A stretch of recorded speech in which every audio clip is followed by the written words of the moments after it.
Hello, hello, and welcome. Today is a new day, new beginning, new week. Wherever you are, whether it's morning for you, afternoon, or evening, I want to say welcome. I'm so excited to be here with you today, share some thoughts with you, some good conversations. And I'm also grateful that we have platform, the opportunity to connect.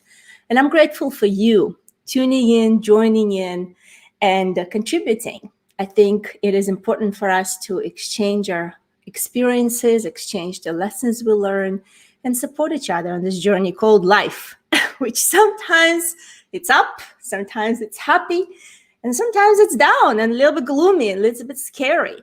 So no matter where you are at, I'm here to support you. My name is Jana Masik, and I'm the host of this LinkedIn Live broadcast, Powering Unique You. It's all about how can we help each other feel more empowered and know our value. Each one of us are unique, and each one of us are so valuable. You're valuable, my friend. I want you to say to yourself today, I am so valuable. I'm so unique. And you know you can draw the power from within. Well, as you're joining in, please let me know how are you doing? Where are you joining in from? I would love for you to participate actively today. Today is really exciting conversation. I feel it's a conversation we all need. It's a reminder we all need. But more importantly, as women, I feel that we get trapped sometimes in the low evaluation of yourself. You can get trapped in thinking lower of yourself and not knowing how much value you truly have and possess and what your opportunities are. Today is all about that. It's how to help you unlock your bold confidence. And it's not to be arrogant. It's not to say, here I am, I'm a hero now. But it's really know your worth and value and be unapologetic about it. And no better guest than I have today for you is amazing lady. She's a motivational speaker and coach. She actually focuses on helping people to unleash the unstoppable success for their life, both personally and professionally. I love just that. Her educational background, she has a master's degree in sociology from Wichita State University, and she has doctorate in leadership from Colorado State University. This is an amazing lady. She has over 20 years of experience, and she approaches every engagement, every conversation with humor, inspiration, and energy to move people forward toward their best lives. Hey, no further ado, Miss Dr. Stevie Dawn. Hello, Stevie. Hi, thank you so much, Shauna, for having me on today. It's such a pleasure. And we matched our lipsticks, so we did really good today. Yes, we did awesome. I agree with you. And I'm so thrilled to have this conversation. You know, hey, sometimes red lipstick does add a little bit of spice and a little bit of confidence, right? For women. Yes. So however it works. I am so thrilled. It's going to be a phenomenal conversation today. And as you're coming in, tuning in, please participate. Let us know your thoughts, your questions. We're here for you. Well, Stevie, Dr. Stevie, please let's start about your personal journey. I would love to give us some thoughts on what brought you throughout these years, inspired you, and really helped you to focus on your mission in life right now, that you help so many women to feel more confident, more empowered. Yeah, absolutely. Well, I think my journey was not a direct one, as I feel most of us would say. You know, I like to look at it as, I think there's this list that society gives us that says, these are the things you have to do to be successful, to be happy in life. And I consider myself to have been a box checker, right? There was a list, there was a checkbox, and I was going to check every box. And so I checked the box on education, obviously. I checked the box on get a good career with benefits, get married, have a big house, have a good yard. I was checking all these boxes on all these things society told me to do. And then, Jonah, I realized I wasn't happy. I didn't feel successful. I had, along the way of checking all these boxes, I had gotten stuck within them. And then I was no longer my unique self. I was no longer confident. And so for me, what I do now is help people along the journey I went on years ago. When I finally said, instead of checking these boxes, I'm going to check in with myself. And I'm going to decide how to define my success. I'm going to decide what looks good for me in my life. And I'm going to make decisions based on that instead of based on society's ideals. Wow, this is so powerful, Dr. Stevie. I have to soak this in. You give me shivers, actually. And I feel we can all relate to this box checker so much. And I relate in my experience. I've always wanted to be high achiever, deserve the best grades, get the best reviews, progress the best. And that does not bring you joy. And I love that you're saying now, instead of checking off the boxes of other people's expectations or society expectations, you check in with yourself and learn what brings you joy. And maybe I would love to know what was the basis of that pivot. Was that a moment? Was it a serial, some events that happened that really gave you that reflection and self-awareness to say, wow, I'm on the wrong track. Outwardly, I'm so successful. Outwardly, I've got everything, but inwardly, I don't have joy and peace. What was that? For me, it was a combination of things, as I think it is for most of us. But the one moment I can really remember being a game changer for me was I had been in education for well over a decade. I had just gotten my PhD, just finished that big project, wrote the big paper, all the things. Now people could call me doctor. It was so exciting. And I remember sitting in my boss's office, and she asked me, so what's next for you? And in that moment, I had no answer. And it was the first time in my life, and for those of you that are overachievers, people who've always had a plan, right? I realized I was done. There were no other boxes. So what did that mean? I didn't have a plan. I didn't have a what's next. I had been going so long to get all these things done that now they were all done. And I was just left with like this big gaping hole of, what do I do next? And so if you add that up with, I had, just recently gone through a divorce and was now remarried and trying to build this new relationship. I had moved recently and trying to adjust to this new environment. I had done all these things, and yet I had no plan for my future. I had no next box. Like I was good. I was supposed to just feel good. And sitting in that office, realizing I had no plan was a big moment for me. I think at the time I said something along the lines of, well, I'm just glad to be done with school. So I'm just going to kind of chill out, relax for a little bit. I think that's the answer I gave her. But I went back to my office and I cried because I didn't know what was next. And then I started beating myself up for that. I started saying, well, why don't you know what's next? What's wrong with you? I started going through all that negative talk. And it was just that moment of saying, okay, this isn't okay. This isn't okay. I need to figure out what I want, where I'm going. And I feel like I had done that in my relationships a lot. I had gone through a lot of processing of relationships and getting to a good relationship and knowing myself better in relationships, but I hadn't done it in any other part of my life. And I think that happens to a lot of us. We focus on bettering ourselves in one area, like a silo, and we don't see the rest of the life picture. And so here I had this great husband, this great marriage. My life was on track, but it didn't feel good. And so, fast forward 6 months later, I quit my job and started a business because I needed to shake things up. And it was the best thing I could think of at the time was I got to get out of the rut. I got to get out of the routine. I got to shake it up. And this is what I'm going to do. And that was 7 years ago. Oh my, this is inspirational. Something that stands out to me, Dr. Stevie, from your journey is that so many of us, I feel, can relate to that and resonate, that we almost what's the right word I'm looking for? We almost identify, or we put our identity with our role so much.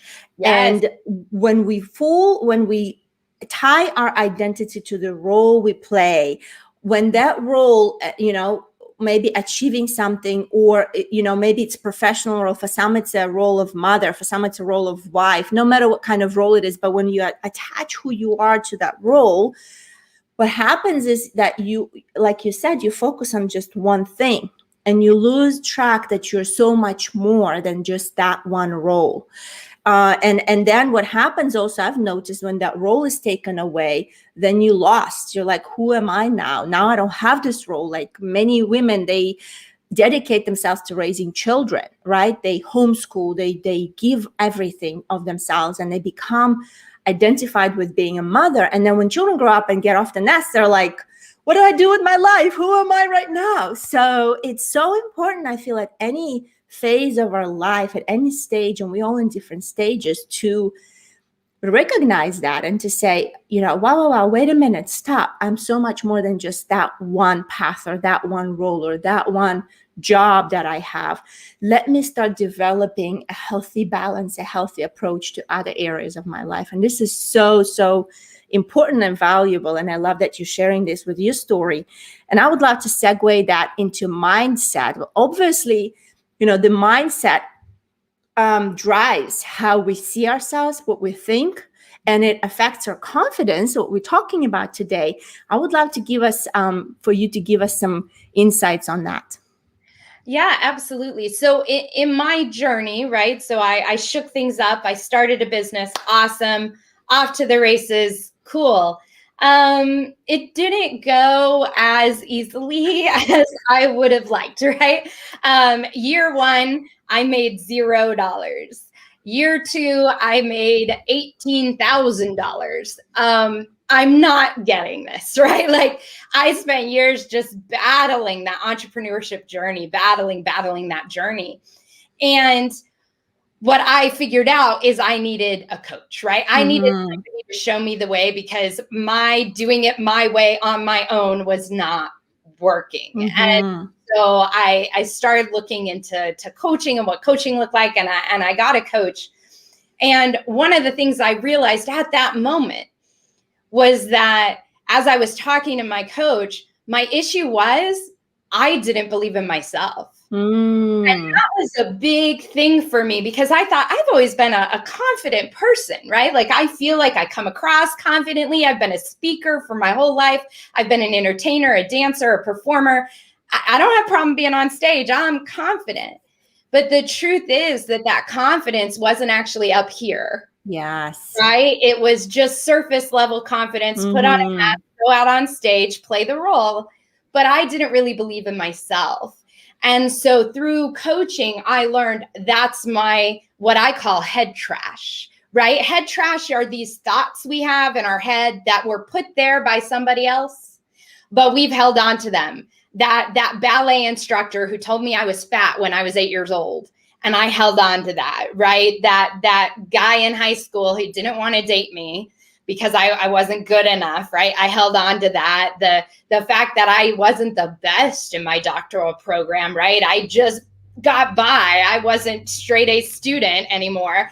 That I held on to. All of these things.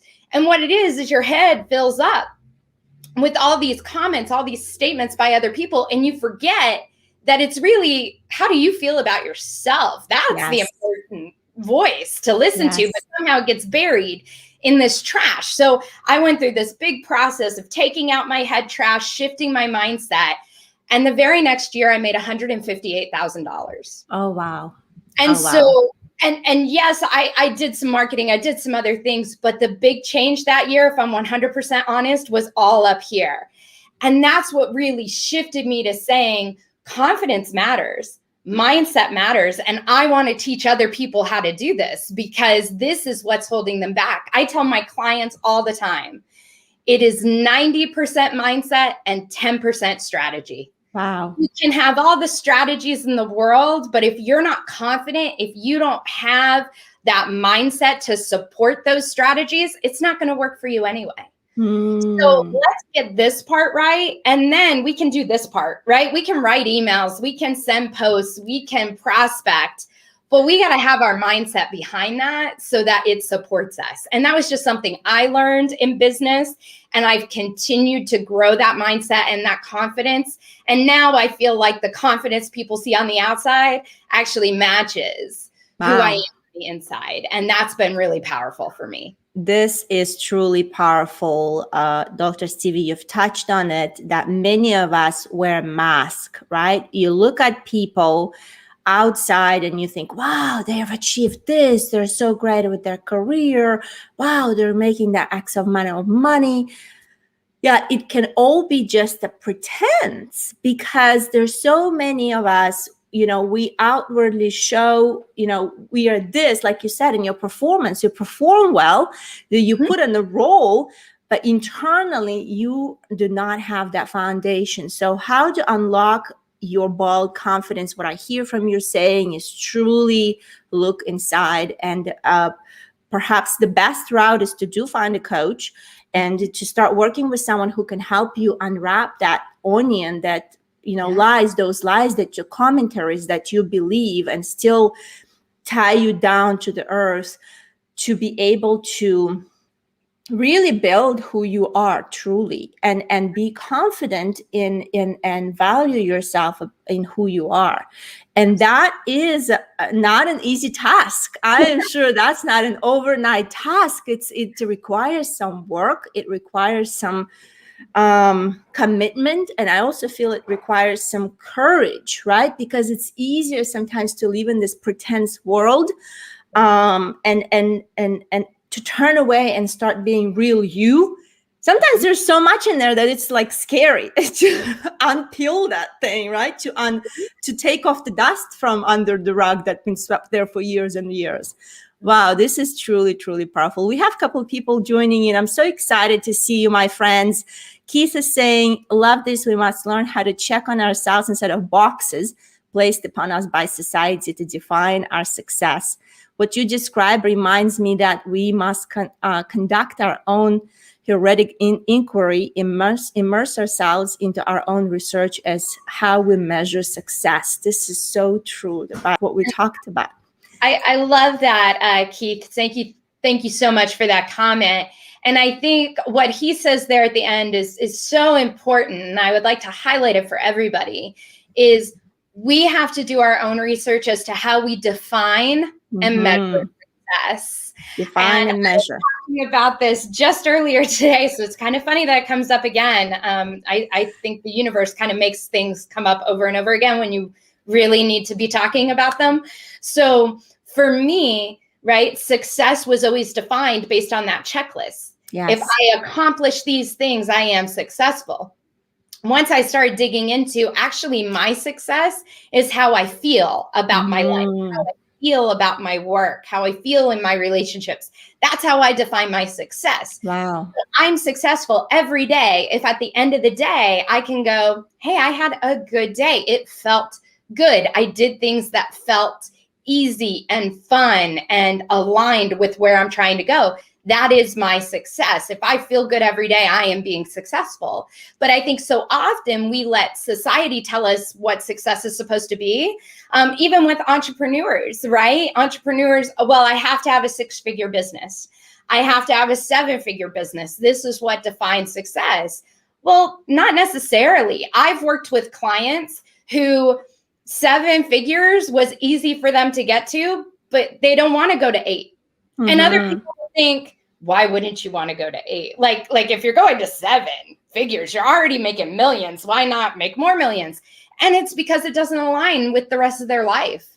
They're comfortable where they're at. I've also worked with entrepreneurs who never want to make 6 figures because the amount of work they have to do to make the 6 takes them out of alignment with their life, with their family, with other things they want to do. So I think it is really important that we define success for ourselves and go after that regardless of what society may tell us we're supposed to be achieving.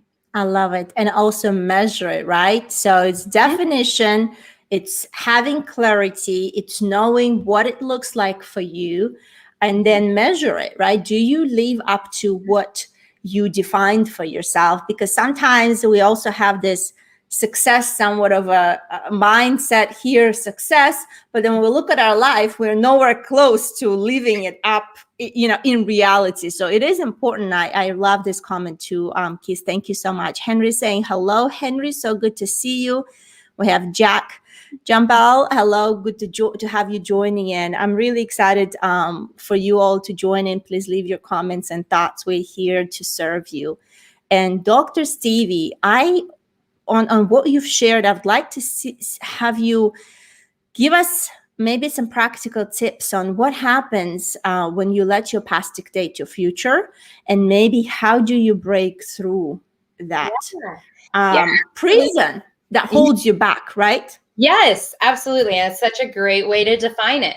So I think there's three major things we can do, right? So if you're a note taker, we're going to go through three things. So number one, the first thing you need to do is you need to define where you're trying to go for yourself. And don't let any other person's ideas of what's practical or realistic or any of that. Pretend you're a child again, and imagination is great, and there are no rules. How would you define your success? I think it's important that we write it down. So step number one, write down that definition of success. What does that look like for you? So that you can start asking yourself, really asking, is what I'm doing today getting me closer to that? If it's not, then it's time to reevaluate what you're doing, right? So in my life, I can now see that sticking in the educational institutions I was in, that wasn't going to align to where I wanted to go. And so while it was a great job and I loved it, it wasn't in alignment to where I wanted to go. So it was going to have to shift at some point if I was going to live up to my own personal definition of success. So I think step number one is doing that. Step number two then is thinking about that head trash. What comments are swirling around in your head that you know aren't you? You don't think those about yourself, but somebody said it to you and you're holding on to it, right? Yes. And let's get rid of that head trash. And the easiest way to get rid of it, write it down, crumple it up into a little ball and throw it away. Like, let it get out of your head by getting onto a piece of paper and then getting rid of it. So the second thing you can do is really take out the head trash. The third thing you can do is focus on something that makes you feel confident. So here's the thing. Confidence comes from a lot of different places. Some of us gain confidence from somebody telling us we're good at something. Some of us gain confidence in just music that gets us all pumped up, ready to go. Some people, it's journaling and mantras and affirmations. It can be different things for different people. But figure out what is something that makes you feel confident from the inside. It could be a song you listen to. It can be a video you watch of when you did something really well that it makes you feel like, oh, I did that. I'm amazing, right? Maybe it's a motivational video or a TEDx video that you really like. Maybe it's music. Maybe it's a journaling prompt. Maybe it's meditation and working out. Whatever it is that makes you feel confident, you want to make sure that you're doing that every day. And so the third thing I want you to do is find something that makes you feel confident and do it every day. For some people, it's standing in the Superman pose for 10 seconds towards the sun, letting your cape billow in the wind. Is that. Whatever it is, do it every day. So if you can define your success, step number one, if step number two, you can take out that head trash and throw it away. Step number three, if you can make sure you're doing something that makes you feel confident every single day, you will achieve that success in your life and you will feel confident doing it. So you'll be able to push yourself forward because you have that confidence within. Simple, practical steps. I like it that it's not very complicated. And at the same time, it does require persistence, because what I hear you saying is the step number three is how to, I would say, nurture and nourish that confidence within. you have to be consistent. There has to be a daily action, right? And you look at anything that you want to achieve, whether in the physical fitness, eating healthy, or anything that really requires you to succeed. Look at athletes, right? They have to practice every day. So that seems simple, but not that easy. Not that easy. Because it's so easy to slide off and just like, and then you blink and 3 days and a week pass by and a month pass by and you're not really up to your word. So, but I would say success is not linear. It's up and down. Sometimes we slide. Don't get discouraged. Get up, right on, back on it, and do the best to keep it up every day. Yeah, absolutely. Absolutely. So I noticed Henry's asking about my sharks. So I feel like I'm Sir Henry. Henry, thank you. Number one, thank you for noticing.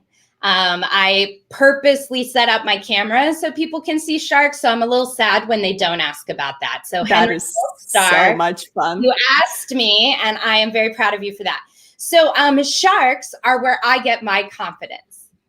So for me, short story to set this up, but 15 years ago now, I'm probably dating myself, but maybe 15 years ago, I was a professional dancer. That's what I did, and I competed. And so as anybody who's been in any kind of athletics or anything, you go through these phases, right, where you're winning a bunch and then you plateau and you're not doing so well, all these things. Well, I was in one of those plateau moments. I have been dancing for my whole life. I have been competing for decades. And I was like, you know what? I'm just not winning anymore. I'm not doing well anymore. And maybe it's just time to quit. Like maybe this is just the universe saying, Stevie Dawn, you're getting older and maybe dance is no longer for you. And so I was talking to my mother one day on the phone about this and telling her I was planning on quitting, kind of have the last competition be my last one, right? And she goes, what do they have that you don't have? And I could, of course, list 5,000 things. They were younger, they were more in shape, they were prettier, they were more graceful, all the things. And she goes, I don't think that's it. She said, I think the difference is they're not trying to prove anything to anybody. And you're going out there trying to prove that you belong, trying to prove that you deserve to win. She goes, when I watch them, they're just there. They're in their being and they're fine. She goes, I think you need to be the shark. Now, what you have to realize is that I am scared of sharks, or I was back in the day. My parents took me to see Jaws when I was like 4 years old. It's not appropriate to take a 4-year-old to see a horror film like that. I didn't go in the ocean until my mid-20s because I was super scared of the ocean because I thought it always had sharks in it. And so her saying be the shark to me was really out of left field. Like I did not see that coming. And I was like, what? And she goes, think about it. When we watch those like bad sci-fi movies with the sharks, like Sharknado and all of these things, she goes, the shark doesn't worry about where it is or what it's doing. It's the predator and it owns the ocean. You need to think of the dance floor as your ocean and you need to go be the shark. And I was like, sure, Mom, sounds great. I don't know what she's talking about, but it stuck with me. That phrase, be the shark, stuck with me. And so I went to my next dance competition a couple weeks later, and it was just in my head, just the phrase, be the shark, be the shark, be the shark. And so I kind of got into it, right? It started to make me feel confident. And so I went out and I won. And I hadn't won in years. And I then won the next 14 contests that I entered. And so it really gave me, it was a phrase, right, given to me by my mother that made me feel confident. And so I came to love sharks. I now consider the shark my spirit animal, especially great whites. And last year, or not last year, 2019, my husband and I went cage diving with great white sharks. I got in the cage, in the water, did the thing. Because I'm addicted to them now. I think they're great. I always say I'm addicted to sharks, coffee, and red wine, though maybe not in that order. But that's the thing that gives me confidence every day. And that's why I cover it. I cover my room. And trust me, Henry, these are not the only sharks. They are all over our room. They're really all over our house. Thank God my husband's okay with it. But So these funny. are the things that are, to Jana's point, of consistency, right? This is my step number 3. I be the shark every day. I surround myself with them. I even have my be the shark tattoo. I am surrounding myself with the thing that makes me feel confident. So every day I have a reminder right here on my wrist, right here in my room, to show up with confidence. And so that's my step number 3. Now, yours doesn't need to be sharks, and it doesn't need to be an animal or a phrase, but it is something that makes you feel confident. You do it every day, it becomes a part of you. And so I tell my clients all the time, you need to be the shark and own your ocean. What a story. What a story. I have to applaud. Bravo. Bravo, Stevie. This is amazing. And I love that you found it tangible, visual, and it's also in your head. And it's amazing that, at first your parents scared you to death at the age of 4. And then your mom somehow profoundly used that fear to turn it around for you and make such an impact in your life.